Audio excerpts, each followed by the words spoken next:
నిధుల పంపిణీ విధానం. రైతు భరోసా నిధులు పూర్తిగా డైరెక్ట్ బెనిఫిట్ ట్రాన్స్ఫర్ (డీబీటీ) విధానంలో పంపిణీ అవుతున్నాయి. దీనివల్ల మధ్యవర్తుల జోక్యం లేకుండా పారదర్శకంగా నేరుగా రైతుల బ్యాంకు ఖాతాల్లోకి డబ్బు జమ అవుతోంది. ఆధార్, బ్యాంకు ఖాతా లింక్ చేసిన రైతులకు నిధులు వేగంగా అందుతున్నాయి. రైతులపై ప్రభావం. ఈ పథకం వల్ల రైతులకు సాగు పెట్టుబడి భారం కొంత తగ్గింది. అప్పులపై ఆధారపడే పరిస్థితి తగ్గుతోంది. పంట పనులు సమయానికి ప్రారంభించగలుగుతున్నారు. అయితే ఎన్నికల సమయంలో ఇచ్చిన 15,000 రూపాయలు హామీ పూర్తిగా అమలు కాకపోవడంపై కొందరు రైతులు అసంతృప్తి వ్యక్తం చేస్తున్నారు.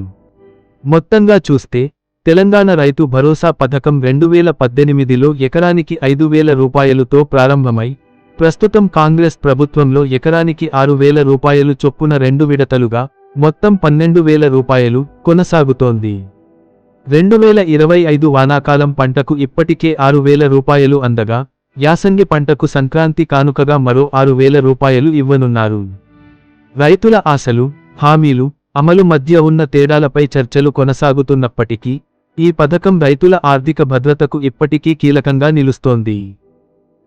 ఈ వీడియో మీకు నచ్చినట్లయితే లైక్ చేయండి మరియు ఇలాంటి మరిన్ని వీడియోల కోసం సబ్స్క్రైబ్ చేసుకోండి మరియు షేర్ చేయండి.